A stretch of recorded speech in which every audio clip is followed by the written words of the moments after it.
Green Room on Air. Green Room on Air. The podcast that takes you beyond the velvet curtains and into the pulsating heart of the entertainment world. Hey folks, this is Ray Renati and you have reached Green Room on Air. How y'all doing? I hope you're doing all right.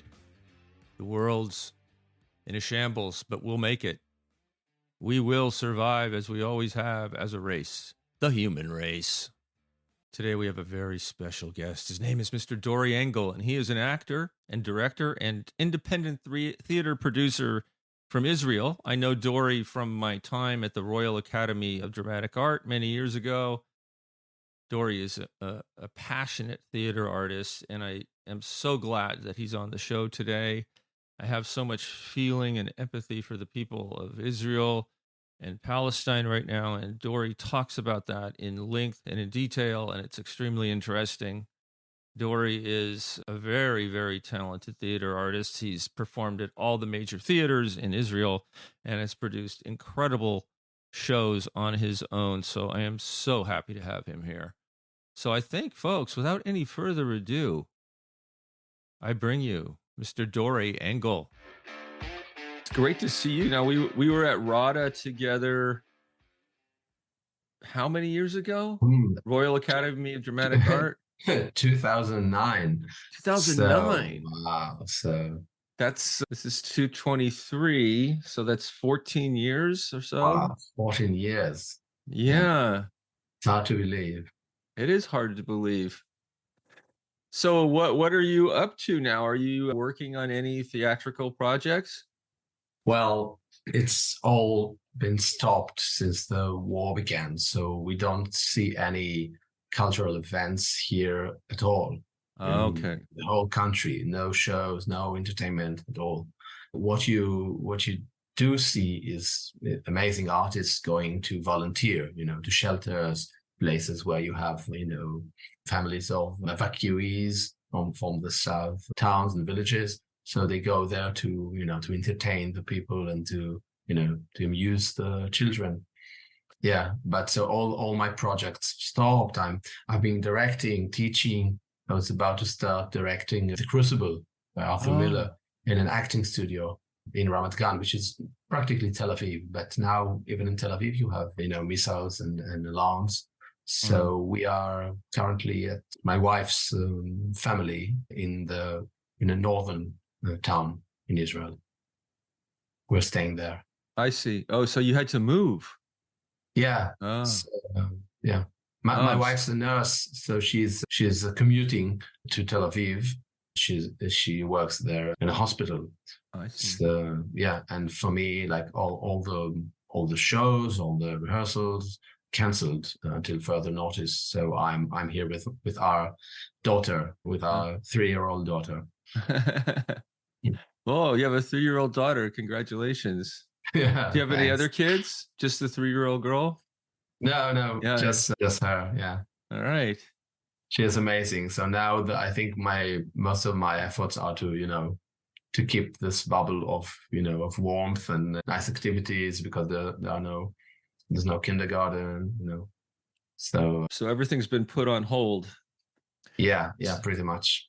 So when you say helping when the artists are going there to entertain and give comfort to the people from the South, are you talking about refugees from Gaza, or are you talking about Israelis, or both? Or Okay, yeah. So I think to make it clear for those who hear the news and are not deeply involved in the situation. Exactly, because I don't think we get a lot of accuracy over here. Yeah. I can't tell you, unfortunately, the things are so clear from our perspective. It's all so complex. Right. But this current war situation began when there was a very cruel Hamas attack on civilians in the southern border, the border with Gaza. Oh, yes. Very cruel attack, and our army somehow wasn't prepared enough for this kind of attack, and the terrorists could break the fence, the border, and invaded towns and just massacred and also took hostages. There are like around 200 people kidnapped, children, families in Gaza right now. So people from these towns, the survivors, were evacuated to other places and shelters, and these are the places where some artists go and entertain. I see. Okay, I got you. They've been moved to a safer place. And we in Israel, we don't have any contact to Palestinians in Gaza. Of course, the situation there is terrible because of Israeli bombing. So they're refugees, and there's some relief in the fact that I heard also in the news that the UN succeeded to create some refugee tents and some areas so people can be safe because these bombings are very cruel as well to civilians. And but we don't have contact with them. And just to make the situation even more complex, I can just say that there are not only Jews, of course, in Israel. There are Palestinian Israelis, Israeli citizens that they don't live in the West Bank, they don't live in Gaza, but they are Palestinians and they are Israeli citizens. So imagine the situation that you are, some of these Israeli Arabs, Israeli Palestinians have been injured or killed by these attacks. Some of these Palestinians have families in Gaza. Right. So they are being attacked, and then part of their families are being bombed.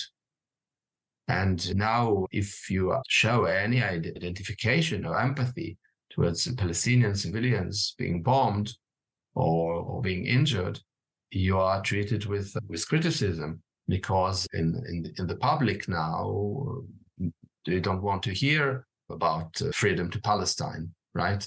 And we have a government led and ruled by extreme rightists that don't see even Palestinians as human beings. Yeah. So there's a lot of racism going on that increases the confusion. Yeah, so that is a very sad situation. Yeah, we are deeply depressed here. I feel more depressed than I have ever been, I think, during this conflict. You always have, I've in my work as an artist, as independent theater maker, I try to see myself in a way as an activist, to work and collaborate Palestinians and Israelis as much as I can, which is mostly with the Israeli Palestinians, right? Because we cannot really collaborate with those in the West Bank or Gaza. But I can just tell you about one project that we did just a year ago. It was we created a group of Palestinian Israeli artists, an adaptation of Romeo and Juliet in Arabic and Hebrew. And it was such a unique experience, even a therapeutic experience in a way for us to meet together. Some of the crew, some of the people haven't worked with artists from the other side of the narrative, and collaborating and acting in Hebrew and Arabic. And we also toured with this production to Germany, to a few cities. And it was such a special feeling that we felt that we bring some hope for a different perspective, for a different future.